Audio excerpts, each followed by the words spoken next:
चलिए भाई, तो हम बात करेंगे आज क्या पढ़ने वाले हैं बताओ। चैप्टर का नाम क्या था? स्टाफिंग। और उसके अंदर जो हम टॉपिक के ऊपर डिस्कशन कर रहे थे उसका नाम क्या था? External sources of recruitment. उसके अंदर आपने बहुत सारे पार्ट्स के बारे में जान लिया। जैसे पहला क्या था बताना? पहला क्या था? डायरेक्ट रिक्रूटमेंट का मतलब क्या था? अगर कोई कंपनी अपनी वैकेंसी भरना चाहती है तो वो इस वाले सोर्स का भी यूज कर सकती है। इसका नाम क्या बताया आपने? Direct recruitment. आपसे कोई पूछ ले तो आप इसको सबसे आसान वर्ड्स के अंदर आप इसको क्या बताओगे? डायरेक्टली किसी को रिक्रूट करना, डायरेक्टली। इसमें कोई एग्जांपल दिया ना मैंने? कुछ याद है? बताना क्या एग्जांपल था? पैम्पलेट्स। फैक्ट्री के बाहर एक छोटा सा बोर्ड लगा दिया, नोटिस बोर्ड से भी बोर्ड लगा दिया और उस पर क्या लिख दिया? हेल्पर की आवश्यकता है, आके मिले, संपर्क करें, ये नंबर है। और उसमें लोग आते हैं, देखते हैं, पढ़ते हैं कि अच्छा यहाँ पर वैकेंसी है, आके बात कर लेते हैं मालिक से या जो वहाँ पे होता है आपका क्या नाम है, आपका जो भी वहाँ का हेड होता है फैक्ट्री का, उससे आके बात कर लेते हैं। उसको बात करने पे अगर वो लेबर अच्छा लगता है, ठीक लगता है, तो उसको रख लेते हैं। इस वाले सोर्स का इस्तेमाल, जिसका मैंने नाम लिया आपके सामने, इसका इस्तेमाल उन्हीं के लिए होता है जो लेबर होती है। मतलब पढ़ा लिखा आदमी का रिक्रूटमेंट कभी इस तरीके से नहीं होता है, ये आप भी जानते हो। क्लियर है? ठीक है। और इसके अलावा अब ये बताओ कि हुआ क्या नहीं था? एम्प्लॉयमेंट एक्सचेंज, ये क्या होता है? एम्प्लॉयमेंट एक्सचेंज का मतलब क्या होता है? एक ऐसी जगह, एक ऐसा संस्था या एक ऐसी ऑर्गेनाइजेशन जहां पे क्या होता है, अगर आप खाली घूम रहे हो, आपके पास काम नहीं हो, आप किसी कंपनी के अंदर जॉब करना चाहते हो, तो आप सीधा कहाँ जाइए? एम्प्लॉयमेंट एक्सचेंज के अंदर जाइए, वहाँ पे अपना नाम लिखवाइए और अपना जो भी आपका रिज्यूम होगा या जो भी आपका मतलब कुछ भी इंफॉर्मेशन अपनी वहाँ पे जाके छोड़ कर आइए कि आप कौन सी फील्ड के अंदर काम करना चाहते हैं या इसके पहले कहाँ काम किया, जो भी है XYZ, अपनी सारी की सारी इंफॉर्मेशन कहाँ पे जाके लिखवा दो? एम्प्लॉयमेंट एक्सचेंज में। जिस तरह आप गए एम्प्लॉयमेंट एक्सचेंज में काम की तलाश में, वैसी कोई ना कोई कंपनी या फैक्ट्री भी वहाँ पर आएगी आदमी की तरह। इसमें आप एक आदमी को वहाँ पे कंपनी या फैक्ट्री खोजती हुई आएगी। मतलब क्या कहने का? Employment exchange is a kind of a platform where the company and the prospective person जो काम करना चाहता है वो आके मिलते हैं। आप मेरा मतलब समझे कि मैं यहाँ पे कहने का मतलब क्या? आप एम्प्लॉयमेंट, आप कंपनी नहीं गए, आपको काम कंपनी ही देगी, लेकिन आप कंपनी नहीं गए क्योंकि आपको नहीं मालूम कि वैकेंसी कौन कौन सी कंपनी के अंदर है। आप कहाँ चले गए? Employment exchange. वहां पर जाके आपने अपना नाम लिखवा दिया। अब जिस कंपनी को आदमी चाहिए होगा वो भी एम्प्लॉयमेंट एक्सचेंज के पास ही आएगी और बोलेगी भाई हमें इस स्पेसिफिकेशन के आदमी की रिक्वायरमेंट है, आपके पास है? उन्होंने कहा हाँ सर, बहुत सारे लोग आए हैं, हम आपको उनके नाम दे रहे हैं और जो भी उनकी इंफॉर्मेशन हमारे पास आई है वो हम आपको दे रहे हैं, आपको जो बेस्ट लगता है उसको अपने लिए चूज कर लीजिए, आए ना? That is your what? Employment exchange. Employment exchange को कंट्रोल करने वाला कौन होता है? प्राइवेट या government? Employment exchange. Employment exchange is controlled and managed by the government. कौन करती है? गवर्नमेंट करती है। मतलब अगर क्वेश्चन एग्जाम में आ गया कि एम्प्लॉयमेंट एक्सचेंज का मैनेजमेंट कंट्रोल कौन करता है, तो उसका आंसर क्या होना चाहिए? गवर्नमेंट। बात समझ आ रही है? मतलब एम्प्लॉयमेंट एक्सचेंज को इस्टेब्लिश कौन करता है? गवर्नमेंट करती है। क्लियर हुआ? एक तरह से देखा जाए तो जो लोग बेरोजगार हैं उन्हें काम खोज के देती है कौन? Employment exchange. और जिन कंपनियों को आदमी चाहिए होता है काम करने के लिए, वो या तो टीवी में अपना ऐड निकाल सकती हैं, अखबार के अंदर अपना ऐड निकाल सकती हैं, या किसी और सोर्स का यूज कर सकती हैं, लेकिन जो कंपनी इनमें से कोई भी सोर्स का इस्तेमाल नहीं करती उनके लिए बेस्ट ऑप्शन क्या है? एम्प्लॉयमेंट एक्सचेंज है। वहां पर भी आके वैकेंसीज को फिल कर सकती है। क्लियर हो गया? एम्प्लॉयमेंट एक्सचेंज के अंदर रिज्यूम आते हैं तो उनके पास ढेर लगा होगा रिज्यूम का कि सर हमारे पास ये बंदे हैं जो आपने बताया, आपकी स्पेसिफिकेशन के हिसाब से हमारे पास इतने बंदे हैं, अब इनमें से जो आपको सही लगता है उसको रख लीजिए।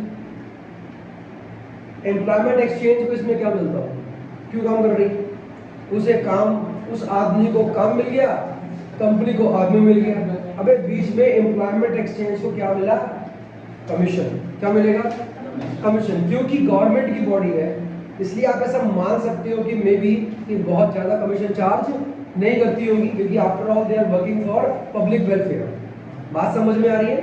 आगे बढ़ सकते हैं। नेक्स्ट पॉइंट इज जरा पढ़ना, placement agencies and management consultant. जरा फिर से रिपीट करेंगे, placement agencies and management consultant. देखो नाम दो है, प्लेसमेंट एजेंसी है पहला, सेकंड है मैनेजमेंट कंसल्टेंट। मतलब क्या है? प्लेसमेंट एजेंसी का मतलब क्या होता है? कभी इसका नाम सुना है? इस कॉलेज के अंदर जाऊंगा क्योंकि ये कॉलेज बाद में प्लेसमेंट भी लगवाता है, कुछ है? मतलब किसी को काम पर लगवाना, that is your what? Placement. अगर आप पढ़ना, नाम क्या लिखा है? Placement agencies. ऐसी एजेंसीज जो फिर से वही काम करेंगी जो एम्प्लॉयमेंट एक्सचेंज कर रहा था, जो खाली घूम रहे हैं उनको काम दिलवाना। लेकिन फर्क क्या है? Employment exchange is controlled by the government, placement agencies are controlled by the private sector. बात समझ में आ रही है? क्या बोला मैंने? काम वही करेगी, प्लेसमेंट एजेंसीज भी वही काम करेंगी जो कौन कर रही है? एम्प्लॉयमेंट एक्सचेंज कर रही है। लेकिन एम्प्लॉयमेंट एक्सचेंज के ऊपर जो कंट्रोल होता है वो पूरा का पूरा गवर्नमेंट का होता है। सरकार कंट्रोल करती है किसको? एम्प्लॉयमेंट एक्सचेंज को। जबकि वही काम अगर कौन कर रहा है? प्राइवेट सेक्टर कर रहा है, तो उसका नाम होगा प्लेसमेंट एजेंसीज। अब क्योंकि मैंने प्राइवेट सेक्टर बोला, अब प्लेसमेंट एजेंसी ये काम फ्री में नहीं करेंगी, वो तो कभी नहीं करेंगी क्योंकि वो प्राइवेट है और उनका मकसद पैसा कमाने का है। तो वो अगर ये काम कर रही है तो उसके बदले में क्या मिलेगा? अच्छी खासी अमाउंट ऑफ कमीशन मिलती है। क्या मिलती है? और वही उनकी सोर्स ऑफ इनकम बन जाती है। नहीं और क्या डिफरेंस होगा आपके हिसाब से एम्प्लॉयमेंट एक्सचेंज में और प्लेसमेंट एजेंसी के अंदर? पहला क्या हो गया? Control by the government, control by the private sector. दूसरा डिफरेंस आपको इसमें क्या लग रहा है? ज्यादा तेज सर्विस किसकी होती है? प्राइवेट प्लेसमेंट की। क्यों? जितना ज्यादा काम लगा के देंगे उतना कमीशन खाएंगे भाई, और कमीशन ही उनके लिए main source of income. Employment exchange के लिए प्रॉफिट के लिए काम नहीं कर रहा है, इसलिए अपने काम में ढीला होता है, आलसी होता है। आप गए एम्प्लॉयमेंट एक्सचेंज, मुझे काम चाहिए, पता से बात करेगा क्या चाहिए? बैठो, आप बैठ गए, लिखवा दो। वो लिखेगा भी ऐसे ऐसे ना, उसको ना लिखते हुए मौत आ रही है, क्योंकि उसको मालूम है कि उसको गवर्नमेंट से सैलरी उसको मिलनी है। क्यों काम करेगा वो अच्छे से? कोई देखने वाला नहीं है उसको। और तुम जानते हो तुम्हारे रिज्यूम के साथ क्या किया जाएगा? कि कभी जाएगा वो आगे? नहीं, जाता भी है, ऐसी बात नहीं, लेकिन स्लो, बहुत स्लो सर्विस है। लेकिन अगर तुम कहाँ चले गए? प्लेसमेंट एजेंसी में अगर तुम चले गए तो क्या होगा? वहां पर भी सेम काम होगा, लेकिन स्पीड से होगा। क्यों? जल्दी जल्दी इसका काम लगवाओ, जब तक काम नहीं लगेगा कमीशन कैसे मिलेगी? हो तो वो गारंटी देते हैं, सर हम तो आपकी जॉब लगवा के, चिंता मत करिए सर, आप खाली घूम रहे हैं, हमें बहुत बुरा लगता है, आपकी फैमिली होगी, खर्ची है सर, कैसे करते होंगे? बिल्कुल हम लगवा के देंगे। असल में क्या है? कमीशन। तुम्हारे घर में रोटी है या नहीं, किसी को घंटा तक नहीं पड़ेगा।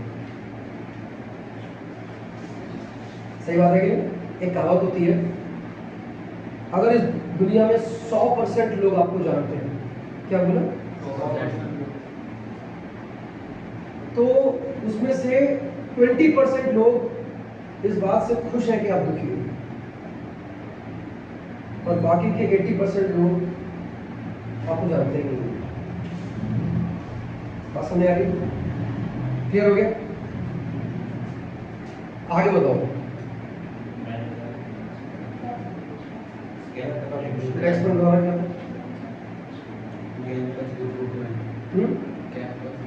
ये क्या होता है? कैंपस तो हो गया था मेरे ख्याल से। ये क्या होता है? वेब पब्लिशिंग मतलब वैकेंसी खाली तो नहीं वैकेंसी ऑनलाइन भी वेबसाइट पर डाल ऑनलाइन, जैसे कि naukri.com नाम सुना, monster.com सुना? क्या है ये? नौकरियों की वेबसाइट्स है। अगर किसी कंपनी को अपनी वैकेंसीज फिल करनी होती है फ्रॉम एक्सटर्नल सोर्स, तो वो ऑनलाइन जाके भी अपना एडवर्टीजमेंट कर सकते हैं। किसके लिए होती होगी? स्किल्ड या अनस्किल्ड के लिए? कैसे मालूम? लेबर की वैकेंसी आएगी उसमें। भाई naukri.com का मतलब क्या है? यूजिंग ऑफ इंटरनेट टेक्नोलॉजी, और ये उसी आदमी के लिए होगी ना जो क्या है, पढ़ा लिखा है, तो स्किल्ड हो गया वो। तो बात समझ आ रही है? Lucky question. आगे बढ़ सकते हैं? आगे यही था। चलो, आपकी बुक में आगे लिखा हुआ है मेरिट्स। लिखे मेरिट्स? चलिए इसकी बात कर लेते हैं। Merits of external source. क्या बोला? Merits of external source. Internal source हो चुके हो। पहला तो क्या है? Qualified personnels. क्या बोला? Qualified personnels. Second, wider choice. Wider choice. Number 3 बताना क्या लिखा था? Fresh talent. Fresh talent. Number 4, एक बहुत अच्छा पॉइंट है, कॉम्पिटिटिव स्पिरिट। क्या है? Competitive spirit. फिर बात करेंगे डीमेरिट्स के बारे में। डीमेरिट्स तो सबसे पहला जो लिखा है वो है डिससैटिस्फैक्शन। डिससैटिस्फैक्शन अमंग द, क्या लिखा था? Existing staff.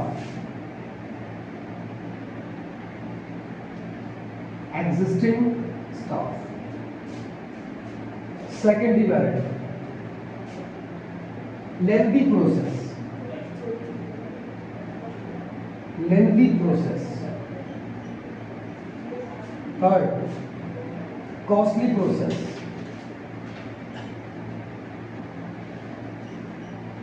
Lengthy का मतलब है it is more time consuming. Time consuming. क्या ये बोलो? Time consuming. हो गया?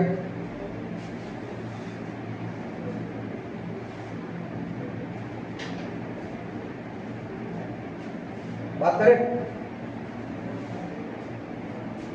बुक में लिखा हूं। हाँ जी। अच्छा, जब मैं बोलता हूं एक्सटर्नल सोर्स तो इसका मतलब क्या होता है? वैकेंसीज को हम अंदर से नहीं, कंपनी के बाहर से भरेंगे। अब तक जो व्यक्ति कंपनी का हिस्सा नहीं था, अब हम उसको लेकर आएंगे, तो उसका पहला फायदा तो मैं क्या मिलेगा बोलो? अंदर के बारे में आपको मालूम है कि हमारे स्टाफ में कितने लोग काम कर रहे हैं। तो अगर आप बाहर से लेके आते हो तो आपको काफ़ी क्वालिफाइड पर्सनल्स भी मिल सकते हैं, जो अभी जो काम कर रहा है आपके पास स्टाफ, उससे भी ज़्यादा पढ़ा लिखा आपको एम्प्लॉय मिल सकता है, अगर आप एक्सटर्नल सोर्स ऑफ रिक्रूटमेंट का इस्तेमाल करते हो। और अगर ज़्यादा पढ़ा लिखा होगा तो क्या होगा, ज़्यादा पढ़ा लिखे का मतलब है नॉलेज में भी काफ़ी अच्छा होगा, जिसका बेनिफिट वो आपको देगा। बात समझ आ रही है? नेक्स्ट पॉइंट में ये क्या होगा, व्हाट इज वाइडर चॉइस। अंदर से वैकेंसी भरोगे तो मुश्किल से 10 लोग या 100 लोग होंगे और इन्हीं में से आपको चूज करना है। लेकिन अगर एक्सटर्नल सोर्स से जाओगे तो आपको वहां पे लाखों एम्प्लॉय मिल सकते हैं और उनमें से आप अपने लिए कोई एक बेस्ट को चूज कर सकते हैं। मतलब अंदर से वैकेंसी को भरोगे फ्रॉम इंटरनल सोर्स, तो आपको मालूम है कि भैया 100 लोग हमारे पास हैं, हमको 100 में से ही चूज करना है, जिनके बारे में आपको अच्छे से मालूम है। बात समझ आ रही है? लेकिन अगर आप बाहर से लेके आते हो तो आपके पास एक बहुत ज्यादा वाइडर चॉइस होगी, क्योंकि बाहर लोगों की जो गिनती है वो क्या है, बहुत सारी है। बात समझ आ रही है? नेक्स्ट पॉइंट, ये क्या हुआ, अभी जो लोग काम कर रहे हैं दे आर नॉट फ्रेश। अगर बाहर से लेके आते हो तो एक ऐसा टैलेंट आपके हाथ लग सकता है जिससे आपको बहुत ज्यादा फायदा भी हो सकता है, क्योंकि अंदर जो लोग काम कर रहे थे उनका टैलेंट तो आपने देख लिया और वो उसके आगे आपको दिखा नहीं सकते, क्योंकि वही उनकी मैक्सिमम लिमिट है। लेकिन अगर आप बाहर से लेके आते हो तो चांसेस है क्या कि जो अभी काम कर रहे हैं क्या पता उनसे भी बेहतर मिल सके, नहीं है सर? भाई जब टीम खेलती है मैच तो कभी आपने देखा होगा जो टीम में अभी है प्लेयर्स, जब वो टीम छोड़ के जाएंगे ड्यू टू देयर एजेस, क्या कहते हैं उसको, तैयार हो जाना। अब पता टीम इंडिया कहां से लेके आएगी प्लेयर्स? इंडिया के अंदर से, नहीं? तो क्या चांसेस है कि उसमें कोई ऐसा हाथ लग जाए जो कि विराट कोहली और रोहित शर्मा से भी अच्छा खेलता? बिल्कुल। पॉसिबल कब हुआ? जब Indian cricket team external sources को यूज कर रही है। समझ आ रही है? नेक्स्ट, ये क्या हुआ? अब जब कोई बंदा बाहर से आएगा तो एग्जिस्टिंग स्टाफ को उनसे क्या मिलेगा, अच्छा खासा कंपटीशन मिलेगा। तो इससे क्या होगा कि जो पहले से काम कर रहे हैं वो अपनी नौकरी को बचाने के चक्कर में और अच्छा काम करेंगे। लेकिन अगर आपने अंदर से वैकेंसी को भर दिया तो शायद उन्हें कंपटीशन नहीं मिलेगा, क्योंकि वो हर एक के बारे में जानते हैं कि भाई इससे हमें कोई डेंजर तो नहीं है। बात समझ आ रही? ये नेक्स्ट, डिमेरिट्स मतलब बताओ क्या है। अगर तुम एक्सटर्नल सोर्स का इस्तेमाल करते हो तो उसके नुकसान भी हो सकते हैं तुम्हें। पहला क्या पढ़ना, मतलब आपने अपनी वैकेंसी को भरने के लिए बाहर से एक आदमी लिया है, जो पहले से स्टाफ काम कर रहा है, उसके मन में क्या आएगा, हम इतने साल से काम कर रहे हैं, चलो हम एक काम करते हैं, आपका एग्जांपल ले लेते हैं। ये रहा कंपनी का मिडिल लेवल मैनेजमेंट, ये रहा कंपनी का टॉप लेवल मैनेजमेंट। मान लेते हैं यहाँ पे एक वैकेंसी होती है CFO, चीफ फाइनेंशियल ऑफिसर, नीचे एक पोस्ट होती है फाइनेंस मैनेजर। होता है कुछ एकदम से ये गया काम छोड़ के, ड्यू टू सम रीजन ये काम छोड़कर चला गया, अब इसकी जगह क्या हो गई, खाली हो गई है, वैकेंसी आ चुकी है। बोलो नहीं वैकेंसी। कंपनी के पास दो रास्ते हैं, या तो इसको उठा के क्या कर दे, प्रमोट कर दे और ये वाली वैकेंसी को भर दे, या फिर इसको यूज ना करके एक बाहर से आदमी लेकर आए और इस वाली वैकेंसी को भर दे। चलो कंपनी ने सेकंड केस का इस्तेमाल करा, बाहर से एक आदमी को लाए और यहाँ लाके बैठा दिया, CFO की पोस्ट क्या हो गई, भर गई। क्या आपको लगता है कि इसके मन में कुछ नेगेटिविटी आ सकती है कंपनी के लिए? क्या सकती है?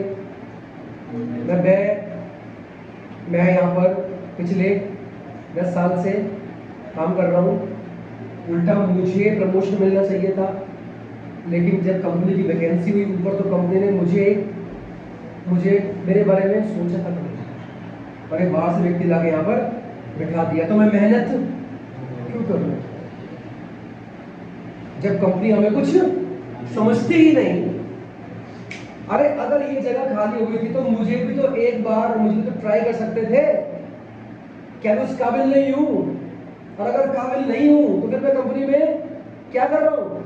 मुझे अब तक कंपनी से निकाला क्यों नहीं गया अगर मेरे अंदर काबिलियत नहीं है? नहीं है सर? भाई इसको भी तो लालच है। कल को अगर इस वाली पोस्ट से ये हट के अगर यहाँ पहुंचता, क्या इसकी सैलरी नहीं बढ़ जाती, पावर नहीं बढ़ जाती, सब बढ़ जाता, जो कि इसको नहीं मिला। क्या हो गया ये, क्या हो गया, डिससेटिस्फाई हो गया। बेस्ट करेगा अपना, क्यों नहीं करेगा, क्यों नहीं करेगा, करके भी क्या फायदा, क्यों करूं, नहीं है। अब यहां तक अगर कोई बात पूछी तो पूछिए, कोई भी मन में डाउट है, क्लियर नहीं हुआ तो पूछिए, तो आगे बढ़े हैं।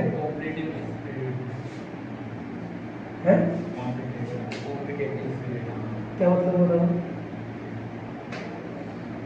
मतलब क्या, चलो एग्जाम्पल ले। मैं आपके स्कूल में काम करता हूँ, मैं टीचर हूँ आपके स्कूल में, BST मान लेते हैं, पढ़ा रहा हूँ, एकदम से खबर मिलती है कि एक टीचर और आ रहा है BST। अभी तक मैं टाइम पास कर रहा हूँ,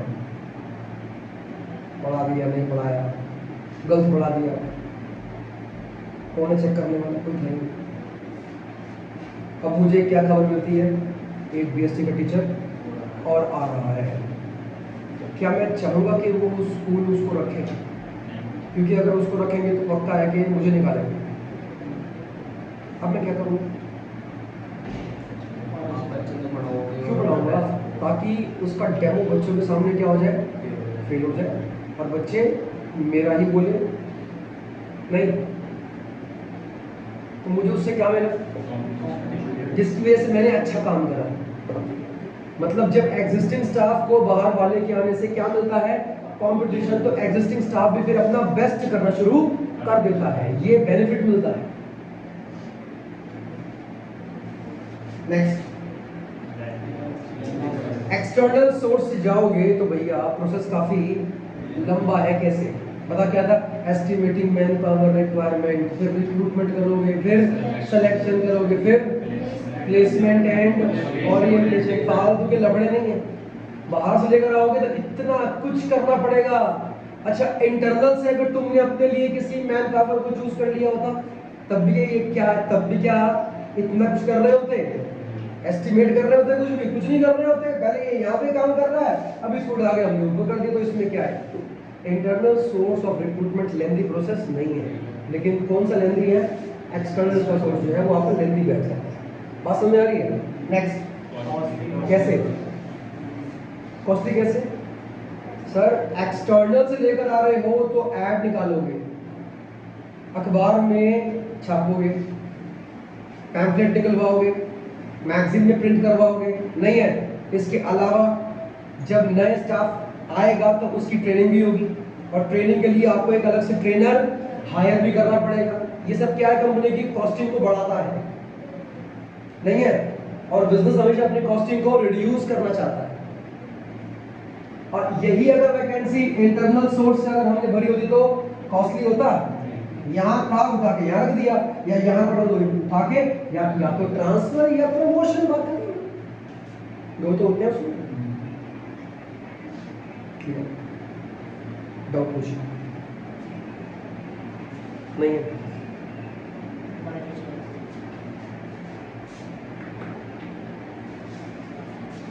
आपको अपनी कंपनी की एक क्या भरनी है, वैकेंसी भरनी है। क्या भरनी है, आपने प्लान ए लिया, प्लान बी लिया। प्लान ए में आपने तय करा हम इंटरनल सोर्स से भरेंगे। कहां से भरेंगे, सेकंड में क्या बोला आपने, एक्सटर्नल से भरेंगे।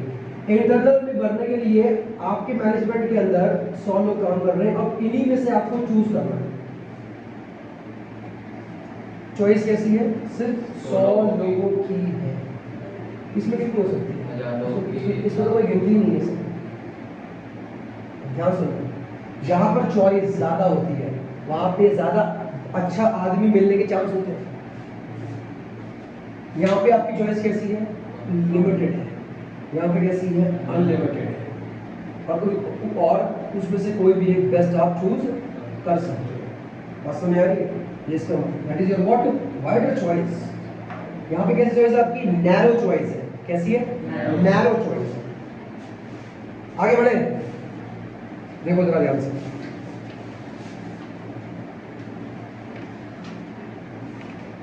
मेरे ख्याल से ये तो हो गया बोल रहा हूँ। ओके, देखो सबसे अभी आप पढ़ेंगे, मैंने आपसे कहा भी था there is a selection process. मैंने कहा था सब कुछ सिलेक्शन का भी अपना एक प्रोसेस है। Selection is a step of staffing. याद दो, तीसरा स्टेप क्या था? सिलेक्शन था। किसका? स्टाफिंग का। ध्यान आया कुछ? क्या होता है सिलेक्शन? चलो आप बताओ। किसी को सेलेक्ट करने का मतलब क्या है? चूज करना। रिक्रूटमेंट के अंदर क्या हुआ था? हमने ऐड निकाले थे और लोग हमारा ऐड देख के आ गए जॉब के लिए। हॉल के अंदर भीड़ लग गई, 1000 आदमी ही हॉल के अंदर बैठा हुआ है। अब इसमें से हमें सेलेक्ट करना है। जो 1000 आदमी आके बैठ गए, ये आपका रिक्रूटमेंट था। लेकिन अब उसमें से जो हम चूज करेंगे वो क्या होगा? सिलेक्शन होगा।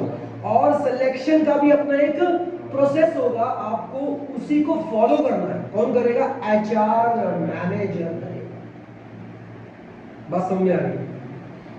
तो देखो इसमें पहला स्टेप क्या लिखा है।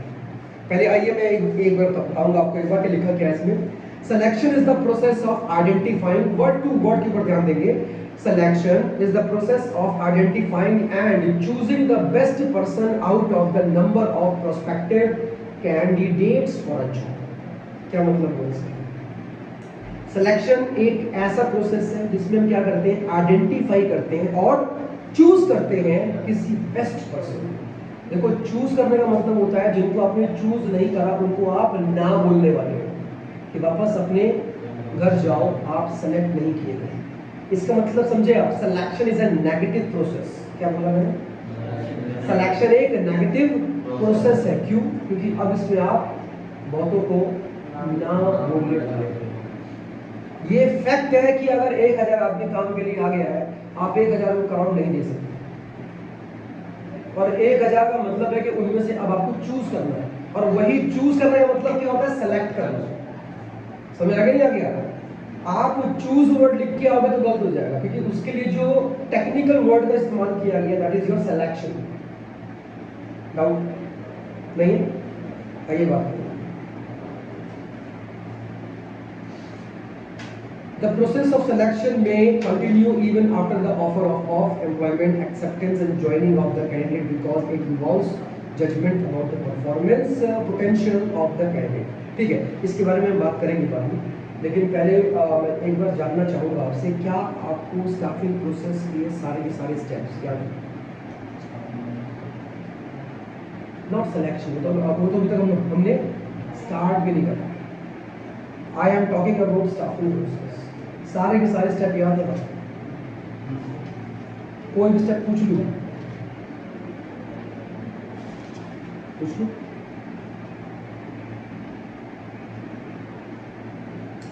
आप बताना स्टाफिंग प्रोसेस के अंदर आखिरी स्टेप क्या था? लास्ट।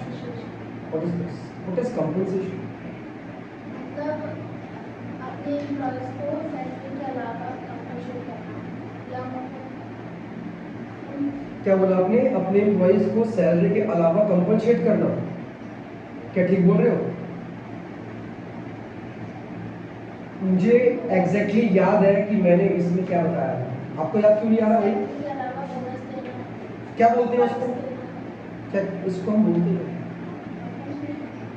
तो बोलते हैं। उसके अंदर 2 टाइप के लिखे थे आपने कंपनसेशन, डायरेक्ट एंड इनडायरेक्ट। क्या होते हैं मतलब? डायरेक्ट सैलरी के साथ दे दिया जैसे बोनस। वर्ड क्या बोला आपने? Direct compensation. आप बिल्कुल ठीक बोल रहे हो। डायरेक्ट इंसेंटिव बोल लो यार। चलो क्या बोला? Direct incentive. कोई भी चीज जो पैसों की फॉर्म में मिल रही है that is your direct incentive और कंपनसेशन।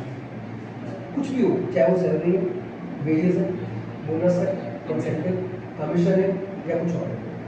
कोई भी चीज जो कैश की फॉर्म में आ रही है वो क्या बोलो? और एक क्या होती है? इसमें क्या होता है? अच्छा, दूर रहते हो कंपनी से, अप डाउन करने में दिक्कत होती है, टाइम लगता है, कोई बात नहीं, हम आपको कंपनी की पर्सनल कार देंगे। ये भी कंपनसेशन नहीं है, लेकिन ये इनडायरेक्ट है।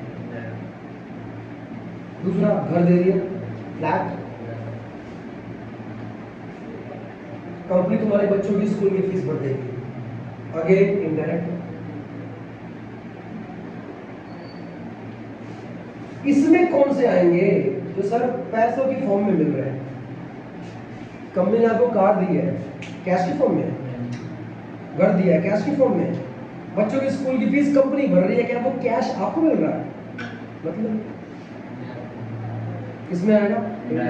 और ये क्वेश्चन बोर्ड में आता है, ये केस स्टडीज में आएगा, कर लोगे? श्योर हो?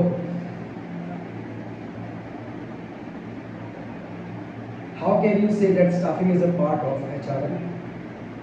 ये क्वेश्चन मैं बाबा को पूछता हूँ आपसे, पता? क्योंकि ये क्वेश्चन इम्पोर्टेंट है। आप कैसे कह सकते हैं कि स्टाफिंग HRM मतलब क्या था? ह्यूमन रिसोर्स मैनेजमेंट का पार्ट है। क्यों? क्या लिख कर रहोगे? 4 नंबर में आ गए तो बताओ क्या लिख रहा हूँ? मतलब क्या है क्वेश्चन का? क्वेश्चन में ये कह रहा है कि HRM का एक पार्ट है स्टाफिंग। कैसे? इसका मतलब ये है कि एक HR मैनेजर को स्टाफिंग के अलावा बहुत सारे काम करने पड़ते हैं और वो अपने कामों की लिस्ट लिखी थी। स्टाफिंग आपने लिखा था आपने? क्या घर जाके आपकी कॉपी खुलती है? अब फिर आपको याद क्यों नहीं आता है? बोलो भाई। सिलेक्शन का प्रोसेस हम डिस्कस करेंगे अगली क्लास के अंदर और बहुत इंपॉर्टेंट है, इसको मिस नहीं करना। बारिश आए, तूफान आए, आंधी आए, जब तक मैं क्लास को नहीं बोलूंगा क्लास नहीं होगी, आपको आना है। बात समझ में आ रही है?